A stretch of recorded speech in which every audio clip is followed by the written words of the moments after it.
อเจ็ดพร้อมเหตุสนั่นอย่าเป็นหุ้นส่วนกับพวกเขาน้อยอธิบายพร้อมบ่ว่าโลดตามเข้าใจบ่มีผิดดอกบ่หุ้นส่วนบ่เข้ากับสิ่งที่ว่าพวกเว้าบ่ดีพวกนินทาคนพวกเว้าใส่ร้ายคนเฮาจะบ่หุ้นส่วนเฮาจะบ่ออกความเห็นว่าแม่นความจังซั่นจังซี่เฮาจะบ่หุ้นส่วนอันนึงเพราะว่าการเฮาไปหุ้นส่วนก็คือเฮาไปร่วมสนทนาธรรมบ่ดีของเขาแล้วสมัยนี้มันไม่ว่านั้นอยากได้บ่สตรีความโกรธให้พระเจ้ามาถึงบรรดาผู้ที่บ่เชื่อฟังนั่นแหละถ้าเฮาพูดถึงตามน้ำไทยเวลาที่เขาเจอปัญหาอย่างนั้นเขาจะบ่โทษพระเจ้ามันเป็นการที่เขาเฮ็ดเองพระเจ้าเพิ่นดีกับเราอยู่แล้วฉะนั้นความโกรธให้พระเจ้าอย่างน้อยเพิ่นก็เตือนให้เฮาเฮ็ดในสิ่งที่ถูกน้ำพระทัยของพระเจ้าบ่เฮ็ดไปทางที่บ่แม่นแนวพระเจ้าคือว่าผิดศีลนี้มันก็มีหลายอย่างเลยแม่นป้าผิดศีลใส่ร้ายผู้อื่นเอาดีเข้าโตอันก็ผิดศีลบ่ถูกต้องตามน้ำพระทัยพระเจ้าว่าตัวเองมันดีเหมือนแล้วผู้อื่นให้บ่ดีจังซั่นจังซี่เราบ่คิดว่าตัวเองหั่นเฮ็ดหยังก่อนอันนี้เป็นการตัวเป็นการบ่พอพระทัยพระเจ้านั่นล่ะเขาเอิ้นว่าย่อตัวเองอันอิหยังก็เขาเอิ้นว่าอิหยังก็ควายขิงยกตัวเองแล้วไปข่มหมู่หั่นนะข่มหมู่ย่อตัวเองคนลาวอ่ะคิดว่าตัวเองหั่นมีดีอย่างแดขอบใจโอลัมขอบใจเอาต่อไป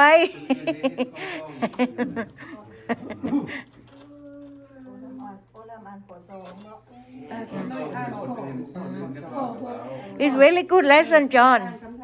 It's about the life. Jesus is the way, the truth, and the life. And Olam just talk about we do things for God's glory. We don't gossip for God's glory. And we don't put other people down. We encourage each other.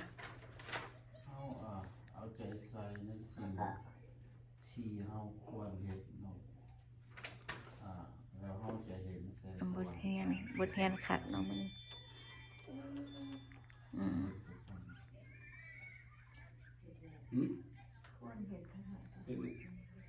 เป็นเด็กสองเนาะเอาใจใส่ในสิ่งที่เฮาควรเฮ็ดว่าถูกต้องตามพระคำของพระองค์แล้วเฮาจะเห็นแสงสว่างเอเมนมันเราสิไปก่อสร้างก็น้อยแท้หมดทุกอย่างเนาะข้อซ่อมหมดทุกอย่างเลยอยู่ไหนนี่ที่พระเจ้าสั่งไว้ที่พระเจ้าสั่งให้เฮาเฮ็ดกับพระเจ้าสั่งไว้ให้เฮาเฮ็ดเนาะหมดเลย1/16เลยเพราะว่าล่างอันที่พระเจ้าบอกให้เฮาเฮ็ดอยู่ไหนแล้วก็ล่างอันที่พระเจ้าบอกให้เฮ็ดจะเรียนรู้การเฮ็ดบ่ดีไม่อย่างนั้นพระเจ้าบอกให้เฮาเฮ็ดข้อสอบนั้นเขาตอบข้อได้มันก็ถึกเบิดเนาะพระเจ้าเพราะว่าพระเจ้าสร้างเฮานี้เนาะในพระคัมภีร์บทนี้ไว้ฝึกหรือว่าให้เนาะโอเคข้อ3นี่ข้อ3มาสิตอบข้อ3เป็นสิตอบแต่ข้อ13อยู่ได้ฮอด15 16โดยสิอ่านเอาสิอ่านเขาบอกว่าแม่นยังที่สำคัญที่สุดที่ท่านได้เรียนจากบทเรียนบทนี้พระเจ้าได้ว่ากับทานอย่างไรจากบทเรียนของวันนี้ท่านจะมีท่าทีเป็นใดที่ท่านจะต้องปฏิบัติเพื่อว่าจะปรับระบบของชีวิตท่านให้ถูกต้องกับที่พระคัมภีร์ได้กล่าวมานี้ที่อ่านข้อ13นี่ว่าแต่เมื่อสิ่งสารพัดที่ถูกเปิดเผยออกโดยความสว่างสิ่งนั้นก็ปรากฏแจ้งเพราะว่าทุกสิ่งที่ปรากฏแจ้งก็คือความสว่างอย่างนี้เหตุฉะนั้นจึงมีคำกล่าวว่าคนที่นอนหลับเลยจงตื่นขึ้นจงฟื้นขึ้นมาจากความตายและพระคริสต์จะทรงส่องสว่างแก่เจ้าเหตุฉะนั้นท่านทั้งหลายจงระวังในการดำเนินชีวิตให้ดีอย่าให้เหมือนคนไร้แต่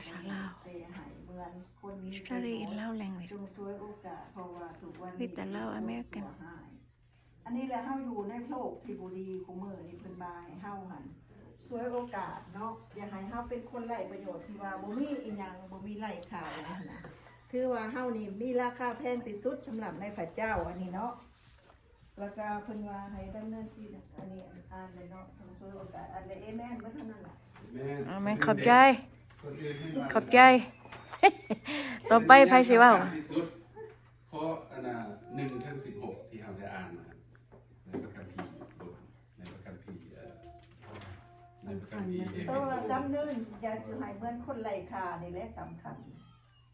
ดำเนินชีวิตนี่ โอเคคนอื่นได้เห็นตัวบ้านแล้ว จงตื่นขึ้นจงฟังขึ้นมาจากคนตาย อือหือ เอเมน จงดำเนินชีวิตเหมือน อย่าให้ อยู่ฝ่ายความสว่างเขาต้องเฮ็ดชีวิตเฮาให้คือคนอยู่ในพระเจ้าเป็นลูกพระเจ้าไปบวชไปเชิญ แม่เนาะอยู่ในความสว่างก็คือในไฟพระเจ้าเนาะเขาเป็นอยู่ในพระเจ้า อือหือ ในความสว่างที่ว่า if we are in the light and we are with God we not in the dark is we still there ทายรู้ แต่ ตัว สุด If nobody say I will say something โอเคสิฟังเลยสิว่า ว่าสิฟังพระเจ้าว่าให้เว้า something ว่าซั่น นับคนอิงทุกอย่าง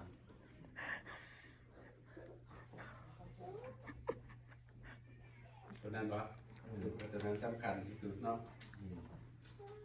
เอเมน อ่ะหมดแล้วแล้วบ่ไอ้บ่เซ่เลย นับบ่สิเลยว้าว นาโคซี่มีแต่นาโคซี่มีแต่แค่เสียงเลยนะโอ้มันเนาะ เขาที่ว่าแล้วเอพิโซดในบทที่5ในบอกเรื่อง walk in love limitator of God living sacrifice ให้ดำเนินอยู่ในพระเจ้าพระเจ้าให้ตัวใดเอามาให้ดำเนินกับโครงนั้นอยู่ในความรักสำคัญที่สุดสำคัญคือกัน เอเมน สำคัญที่สุดมันก็เอาชีวิตของเราในหวานโครงมันครับ เอเมนโอเค โอเคขอบคุณพระเจ้าเนาะอันตะกี้เขาน้อยว่าสิฟังขอโทษพระเจ้าว่าต้องเว้า something โอเคเขาน้อยก็สิว่า When the Holy Spirit of the Lord Jesus Christ speak to my heart to say something I gotta say something โอเคแปลว่าอันแบบบทเรียนนี่เนาะมันก็เป็นสิ่งดีเตือนใจพวกเราเพราะว่าพวกเราเป็นมนุษย์แล้วบัดนี้พระเยซูเป็นความสว่างและพระเยซูเป็นทางนั้นเป็นความจริงและเป็นชีวิตและพวกเราอ่านเบิ่งในเอเฟซัสบทที่5ข้อ1ข้อ16หั่นทุกอย่างที่เราได้อ่านตัวนี้นะแบบพระเจ้าอยากให้เราเห็นคุณค่าของเราเองคุณค่าของพระเจ้านำหนึ่งเนาะและคนเราผู้ที่เป็นคริสเตียนนะให้เราเบิ่งพระเยซูและอันแบบโอลัมก็ได้กล่าวหลายแนวเหมาะกันเว้าขวัญกันไปห่วมเรื่องเว้าขวัญมันบ่ถูกต้องตามน้ำพระทัยของพระเจ้าอันนั้นมันถูกต้องแบบพระเจ้าเพิ่นว่าคันผู้ใดเว้าขวัญนินทาคนแปลว่าเป็นศัตรูของพระเจ้าเนาะเพราะฉะนั้นพระเจ้าของเราเป็นพระเจ้าแห่งความฮักเป็นพระเจ้าที่ฮักเป็นพระเจ้าที่เสริมสร้างให้พวกเราเป็นพระเจ้าที่อยากให้เราได้เติบใหญ่ในพระเจ้าเป็นพระเจ้าที่อยากให้เราได้เติบใหญ่ในพระวิญญาณบริสุทธิ์ขององค์พระเยซูคริสต์เจ้าเพราะฉะนั้นในพระเยซูมีแต่สิ่งดีๆภาษาอังกฤษเพิ่นก็ยังว่า God is good all the time and all the time God is good หั่นเด้และพวกเราผู้ที่นำพระเยซูนี่นะเราต้องเฮ็ดให้พระเยซูได้รับเกียรติเราบ่ต้องเฮ็ดในสิ่งที่พระเยซูที่เสียเกียรตินะพระเยซูเพราะว่าทุกอย่างเราเฮ็ดได้ทุกมื้อนี่แบบว่าให้พระเจ้าได้รับเกียรติแปลว่าเราได้พระพรนะภาษาอังกฤษว่า we live to praise God to give God glory นะแปลว่าเรามีชีวิตอยู่เพื่อเราจะสรรเสริญพระเจ้าเพื่อให้พระเจ้าได้รับเกียรตินะเนาะเพราะฉะนั้นทุกสิ่งที่มนุษย์เราเฮ็ดเราต้องยำเกรงพระเจ้าแล้วก็ในสิขน้อยได้เข้าใจในบทนี้นะสำคัญขนาดพ่อพี่น้องเพราะว่าคนเฮาธรรมดากับคนที่มาเชื่อพระเยซูนะต่างกันคือกับอาจารย์เวนพาสเตอร์เวนเว้ามื้อเช้านี่เพิ่นว่าให้เจ้างามออกมาจากทางในเด้อบ่แม่นสิงามจากหน้าตาข้างนอกใส่หมวกฮักพระเยซูใส่เสื้อฮักพระเยซูใจคือมีหยังนี่บ่ดีนะบ่ดีนั่นเฮาต้องดีมาจากทางในแบบว่าเฮาใส่ข้างนอกกับข้างในให้มันแมทกันให้มันตรงกันหั่นนะให้มันตรงกันว่าเฮาเป็นคนคริสเตียนเฮาเป็นเชื่อพระเยซูเฮาฮักพระเยซูเฮาต้องให้ใจเฮาตรงกับสิ่งที่เฮานุ่งหั่นนะบ่แม่นสิว่านุ่งแบบนึงแล้วมาเถียงกับคน นี้เฮ็ดให้พระเยซูได้รับเกียรติอันนั้นบ่ได้พระพรเนาะเพราะว่าพระเจ้าเพิ่นเป็นพระเจ้าที่ดีและบัดนี้ทุกอย่างความดีที่เพิ่นเว้าในพระคัมภีร์แนวใดก็สร้างถ้าพี่น้องเว้าถ้ามันบ่ถูกตรงกับพระคัมภีร์แปลว่ามันบ่แม่นคำมันตรงกับพระคัมภีร์แปลว่าแม่นเนาะเฮาสิฮู้ไว้เลยคนปลอมกับคนแท้นี่มันเป็นอะไรหรือว่าคนเชื่อพระเจ้าแท้กับคนเชื่อพระเจ้าปลอมนี่ชีวิตเขาเจ้ามันสิเป็นอะไรหั่นนะเพราะฉะนั้นพระเจ้าอยากให้เฮาเบิ่งพระเยซูเป็นหลักพระเยซูเป็นความรักแล้วก็พระเยซูเป็นที่ว่ามีแต่สิ่งดีๆเพราะฉะนั้นเฮามาหาพระเยซูเฮามาเชื่อพระเยซูเฮามาติดตามพระเยซูเฮากับพระเยซูเป็นเป้าหมายเพราะว่าเป้าหมายของเฮาก็จะไปสวรรค์ชั้นฟ้าจะไปอยู่สวรรค์ชั้นฟ้าในมื้อหนึงเพราะว่ามื้อหนึงของพระเจ้านะเป็นพันปีของมนุษย์เนาะและในมื้อหนึงพระเจ้าจะเอาลูกของพระเจ้าไปร่วมกันหมดอยู่สวรรค์ชั้นฟ้าผู้ที่เชื่อในพระเยซูได้เพราะในพระคัมภีร์ได้บอกอย่างแน่ว่าพระเยซูเป็นทางนั้นเป็นความจริงและเป็นชีวิตและพระเยซูเป็นทางเดียวไปสวรรค์เนาะขอบคุณพระเยซูอาเมน ตู้เว้านี่บ่แม่นอยู่ในบทเรียนเนาะเป็นเว้าทั่วไปหมดเลย โบไบโบ เราต้องเรียนตัวได้เฮาเว้าตัวนั้นก่อน มันเกี่ยวพันเด้กับเอเฟโซบทที่5ข้อ1ข้อ16นี่มันเกี่ยวพัน เว้าไปทั่วหมดเลยเนาะบ่แม่นเว้าแต่บทเรียนนี้เนาะ มันรวมกัน เว้าข้อ3นี่เฮาเว้าให้ตอบข้อ3เนาะแต่เพิ่นก็เว้าเป็นเบิดเราคือน้อยจะเว้าเรื่องอันที่ว่าใส่เครื่องว่า I love Jesus ไปอย่างนั้นมันบ่แม่นเนาะมันบ่แม่นเพราะว่าผู้นั้นท่านเราบ่ดี This morning we talk about the guy who kept kick rock or whatever เพราะว่าเราใส่สุดฮอลโลวีนแต่ว่าเราสุดฮอลโลวีนของเรามันเป็นคนมีท้ายเป็นคนพี่บาเป็นคนพี่บายังสิใส่ Jesus เนาะแปลว่าเราบ่ให้เกียรติพระเจ้าเราว่า Jesus เป็นพี่บาเนาะเพราะว่าเรา dress เป็นบิทามันบ่แม่นเนาะเพราะว่าเราเฮ็ดใส่พระเจ้ามันบ่แม่น ก็จะเอิ้นว่ายังก็ ฮีว่าเป็นคนพระเจ้า dress for God มันยัง is good แต่ว่าเรา dress เป็นคนบิทาแต่ว่าใส่ชื่อ Jesus แล้ว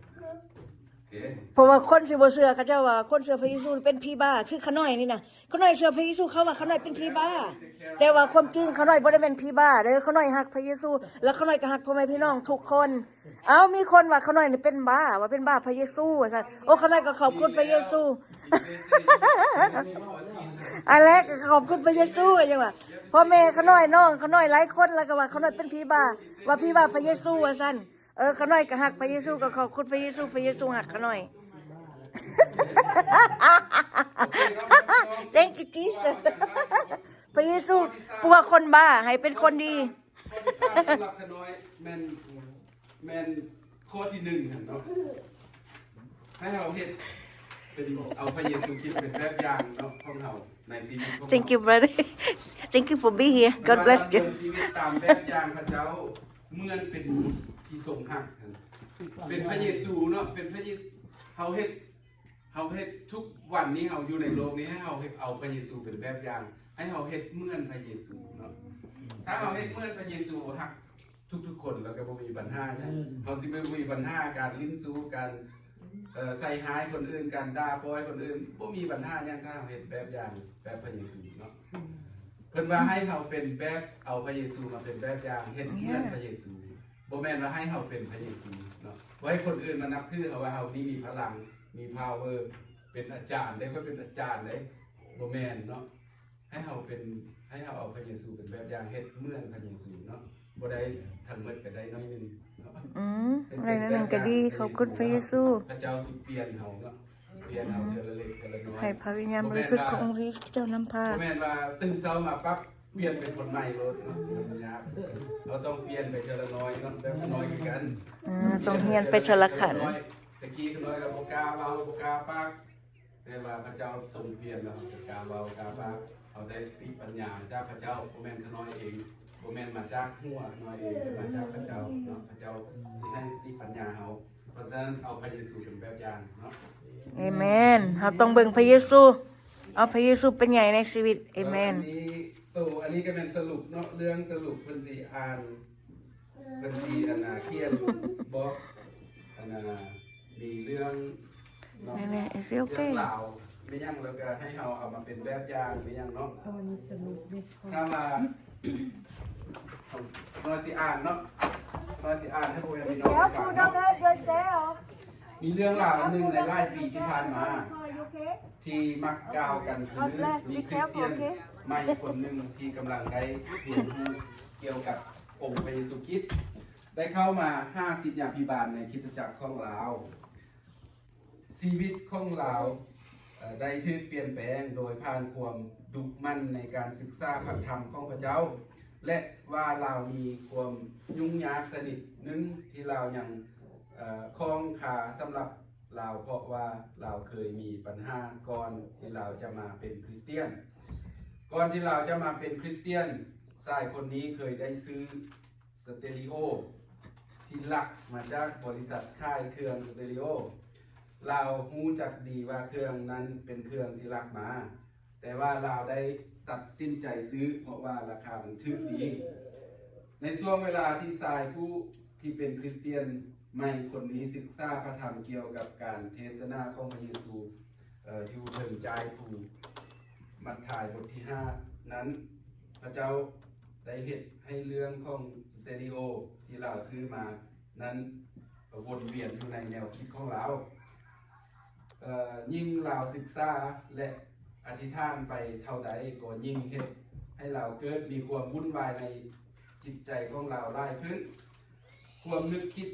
เกี่ยวกับความผิดและการกระทำบาปที่เราได้เห็นนั้นจึงเป็นเหตุ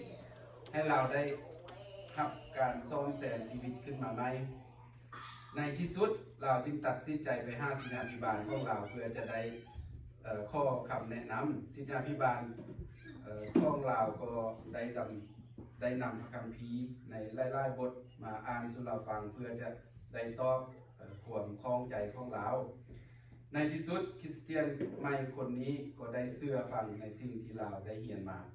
ครับทับอิฟเราก็ตัดสินใจไป5 บอนที่ค่ายสเตอริโอนั้นด้วยความหวังใจว่าเราจะได้สารภาพความจริงในการเฮ็ดผิดของเรานั้นต่อพนักงานค่ายเครื่อง แต่บังเอิญพนักงานค่ายเครื่องบ่มีเวลาสำหรับเราแต่ผู้ตอนหับแขกได้บอกชายคนนั้นว่าให้ไปหาผู้จัดการใหญ่ของบริษัทชายคนนั้นก็ตกใจพอสมควรก่อนที่จะเข้าไปยังห้องทำงานของผู้จัดการใหญ่นั้นชายคนนั้นได้สารภาพและเล่าเรื่องทุกอย่างให้ผู้จัดการฟังและเราต้องการที่จะสดใสและซ่อมแซมในสิ่งที่เกิดขึ้นนั้นแล้วเราก็ได้เฮ็ดตามความแนะนำของผู้จัดการบริษัทนั้นทุกอย่างเรื่องราวที่ได้กล่าวมานี้ได้ชี้ให้เห็นว่าความสว่างของสายผู้เป็นคริสเตียนใหม่คนนี้ได้ส่องแจงให้คนได้เห็นชีวิตของสายคนนี้เมื่อก่อนเคยเดินอยู่ในความมืดเราจะเห็นในสิ่งที่ผิดว่าถือแต่พอเมื่อเราได้เดินอยู่ในความสว่างของพระเจ้าแล้วชีวิตของเราก็ได้เปลี่ยนแปลงและคนทั้งหลายก็ได้เห็นเกี่ยวกับการเปลี่ยนแปลงอันใหม่ของเรานั้นการเฮ็ดอย่างนี้ของเราก็ได้นำสง่าราศีมายังพระบิดาของพวกเขาผู้ทรงสถิตอยู่ฟ้าสวรรค์ดังนั้นท่านก็เช่นเดียวกันท่านจะต้องเดินอยู่ภายใต้ความสว่างของพระเจ้าด้วยว่าวัตถุประสงค์ของความสว่างนั้นก็แม่นเพื่อกำจัดและขับไล่ความมืดออกนี่นั่นเองพี่น้องที่หักทั้งหลายในขณะที่พวกเขาจะสรุปบทเรียนอันสั้นๆเกี่ยวกับถ้อยคำของพระเจ้าในบทนี้ลงจงพากันจดจำเสมอว่าท่านทั้งหลายนั้นเป็นเกลือและเป็นแสงสว่างสำหรับโลกนี้จะเห็นความแตกต่างถ้าหากว่าทาน1ดำรงชีวิตในความยากลำบากภายใต้การนำพาของพระวิญญาณบริสุทธิ์2มีความโศกเศร้าเสียใจเกี่ยวกับความผิดบาป3ทอมตัวลงและมอบกายถวายตัวต่ออำนาจอันสูงสุดของพระเจ้า4ตั้งมั่นอยู่ในความจริงและอ่อนน้อมต่อหน้าของมนุษย์และต่อพระพักตร์ของพระเจ้า5มีความหิวกระหายความชอบธรรม6และมีความสมซื่นยินดีในเวลาที่ท่านที่ประหักประหารเพราะการแสวงหาความชอบธรรมนั้นถ้าหากท่านดำรงชีวิตและเดินตามเส้นทางตามที่ได้กล่าวมานี้ชีวิตของท่านก็ได้สะท้อนแสงสว่างจากองค์พระผู้เป็นเจ้าผู้ทรงเป็นแรงมาของความสว่าง ทุกอย่างสำหรับคนทั้งหลาย เกลือของทานก็ยังจะรักษาความเค็มของมันไว้ต่อไป เพื่อจะได้ซอยชีวิตคนอื่น ให้มีรสชาติขึ้นมาใหม่อีก ความสว่างของทานยังจะซอยขับไล่ความมืดที่หุ้มล้อมสังคมของโลกที่อ้อมหอบตัวทานนั้นเช่นกัน ดังนั้นจงอย่าหยุดย้อนในการสอบแสวงหานำพระทัยของพระเจ้าด้วยสุดจิตสุดใจด้วยสุดความคิดและสุดกำลังของทาน อาเม ใน น ความฮักและด้วยฤทธิ์อำนาจของพระเจ้าทานและข้าพเจ้าก็สามารถที่จะเฮ็ดให้แสงสว่างของพวกเขาหุ่งแจ้งขึ้นเพื่อขับไล่ความมืดที่ครอบครองอยู่ในโลกนี้หัวข้อพระคัมภีร์ที่จะต้องท่องจำทานทั้งหลายคือเกลือสำหรับโลก แต่ถ้าเกลือนั้นจืดจางไปแล้วจะเฮ็ดให้เกลือเค็มอีกใดอย่างใดแต่นั้นไปก็บ่มีประโยชน์ใดมีแต่จะทิ้งเสียให้คนเดียวเท่านั้นพวกทานคือแสงสว่างสำหรับโลกเมื่อเมืองที่ตั้งอยู่เทิงภูจะบังลับไว้บ่ได้พวกทานจงส่องแจ้งแก่คนทั้งปวงเพื่อว่าเมื่อเข้าเห็นการดีที่พวกทานเฮ็ดเข้าจะได้สรรเสริญพระบิดาของพวกทานผู้ทรงสถิตอยู่ในสวรรค์นั่นก็คือมัทธิวบทที่5 Thank you. I'm okay. Thank you. See you later คำถามเพื่ออธิบายและแลกเปลี่ยนความคิดเห็นกัน Daddy, เนาะอันนี้ we are studying แล้วเลย อธิบายและแลกเปลี่ยนความคิดเห็นเอาเนาะ about Ephesians chapter อ่าน 5, verse 1 to 16 อ่านเนาะ in Lao Leng. คำถามที่หนึ่งให้แต่ละคนได้พากันท่องจำพระคัมภีร์คำหนึ่งนี้อย่างเรียนไล่เนาะให้พี่น้องท่องจำเรื่องตัวที่มาทานทั้งไล่คือเกลือสำหรับโลก Okay, God bless you. ข้อที่สองเป็นย่างพระเยซูจึงใส่เกลือและแสงสว่างเป็นคันก็มาเพื่อบรรยายถึงชีวิตของการเป็นคริสเตียนเนาะอันนี้ให้เราไปศึกษาร่วมกันเลยหรือว่าโดยตัวเราเองเนาะข้อที่สามให้แลกเปลี่ยนความคิดเห็นซึ่งกันและกันเรื่องการใส่เกลือในวิธีต่างๆในพระคัมภีร์เนาะที่สี่ท่านได้เรียนสิ่งใดได้เกี่ยวกับเกลือที่ได้เกี่ยวพันกับชีวิตของพวกเราในฐานะที่พวกเราเป็นเด็กของพระเจ้าข้อที่ห้าท่านสามารถแหนมเนาะคือสิแม่นแหนมเห็นวิธีทางใดวิธีทางหนึ่งซึ่งทานได้กระทำเหมื่อนดังที่ทานเป็นเกลือหรือบ่ความเค็มของทานยังมีไล่น้อยเพียงใดหรือทานได้เสียความเค็มของเกลือในตัวทานไปแล้วหรือยังให้เราคิดเบิ่งจงแลกเปลี่ยนความคิดความเห็นในกันในสิ่งที่ทานได้เรียนเกี่ยวกับชีวิตของโลดนั้นความมักง่ายไฟสูงของเหลานั้นแม่นหยังสถานะเกี่ยวกับโลดเด้เป็นอะไรผลสะท้อนของชีวิตโลดต่อสังคมที่เราอยู่นั้นเป็นอย่างไรข้อที่7จงเปรียบเทียบชีวิตของโลดใส่กับชีวิตของทาน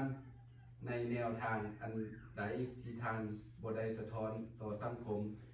ที่อยู่อ้อมหอบตัวทานและเป็นด้วยเหตุใดข้อที่8ทานได้เรียนอย่างใดเกี่ยวกับแสงสว่างและความสัมพันธ์ของชีวิตคริสเตียนต่อแสงสว่างนั้นข้อเก่าถ้อยคำที่อยู่ในโยฮันบทที่1ข้อ5ถึงข้อ7นั้นมีความหมายอย่างไรพระธรรมข้อที่9นี้จะเปรียบเทียบกับโยฮันบทที่8ข้อ12ข้อที่บทที่9ข้อ5มีบทที่12ข้อ4 5ข้อ6อย่างไรอันนี้เราไปศึกษาดูเนาะทานคืออย่างใดเกี่ยวกับคนผู้ที่อ้างว่าตนได้รู้จักกับองค์พระเยซูคริสต์แต่มีนิสัยในการดำเนินชีวิตอยู่ในความมืดพระธรรมของพระเจ้าได้เว้ายังและอยู่บอนใดอันนั้นข้อที่10เนาะ11จงอธิบายในวิธีทางที่ความสว่างของทานส่องแจงนั้นข้อ12ชีวิตของทานใน2-3อาทิตย์ที่ผ่านมานั้นเป็นอย่างไรมีอย่างใดที่เปลี่ยนแปลงทานต้องการอยากให้สิ่งใดเกิดขึ้นกับทานข้อที่13ก่อนจะปิดการเรียนให้แต่ละคนทานเพื่อกันและกันแล้วให้แลกเปลี่ยนความคิดความเห็นเกี่ยวกับผลประโยชน์ของคำเทศนาของพระเยซู The girl เทิง have ใจ it. ถูในมัทธิวบทที่5เนาะเพราะก็มันหมดเวลาแล้วเนาะเราก็เสียพ่อแม่พี่น้องซื้อต่ออธิษฐานเพื่อกันและกันเนาะ Amen. ในแต่ละวันพวกเราแบบทุกคนต้องการความซอยเลือดนะความทุกคนต้องการพระเจ้าช่วยให้เราอธิษฐานเพื่อซึ่งกันและกันเนาะ Amen. จบแล้ววะมื้อนี้ จบแล้วเนาะ หมดเวลาแล้วเนาะ โอเคเนาะเรามีแต่อธิษฐานปิดแล้วก็กลับบ้านเนาะก็ภูมิใจกันในชาติเนาะสาธุการแด่พระราชาเจ้าขอบพระคุณพระองค์สำหรับพระวจนะของพระองค์ในเช้าวันนี้ขอให้พวกน้อยจงสืบต่อหำเหียนเอาคำสอนของพระองค์นี้ไปใส่ในชีวิตของพวกน้อยให้เป็นไปตามน้ำพระทัยของพระองค์ขอให้พวกน้อยได้เป็นเกลือและแสงสว่างสำหรับโลกขอให้พวกน้อยจงเป็นเอาองค์พระเยซูคริสต์มาเป็นแบบอย่างในชีวิตของพวกน้อยได้ดำเนินชีวิตตามแบบอย่างขององค์พระเยซูคริสต์ด้วยเถิดแต่ต่อไปนี้พวกน้อยก็จะได้เลิกลากันกับสู่บ้านเรือนให้เราขอพระองค์ทรงนำหน้านำพาให้พวกน้อยได้เดินทางด้วยความตลอดปลอดภัยและมือต่อไปพวกน้อยจะไปเฮ็ดเวียกเฮ็ดงานสิ่งใดก็ดีขอพระองค์ทรงเป็นผู้ทรงนำเบิ่งแยงดูแลพวกน้อยได้อยู่อย่างตลอดปลอดภัยพวกน้อยได้เฮ็ดทุกสิ่งอย่างเป็นไปตามน้ำพระทัยของพระองค์และให้พวกน้อยได้นำเดินตามทางที่พระองค์ได้วางไว้ให้กับพวกน้อยนั้นโดยเถิดพวกน้อยได้กลับมาสรรเสริญพระองค์ร่วมกันอีกในอาทิตย์ต่อไปพวกน้อยมอบทุกสิ่งนี้ไว้กับพระองค์ในพระนามขององค์พระมหาเยซูคริสต์เจ้าอาเมน Amen. ขอให้พระเจ้านำพาพวกเราทุกคนเนาะ ให้อยู่ดีมีแรงพบกันวันประหัสเนาะ วันประหัสเอ้ยสิ Happy Sunday sister Hi Happy Sunday Huh Oh yes it's in here Okay You want some water I'll give you water okay You want water We have water Let me show you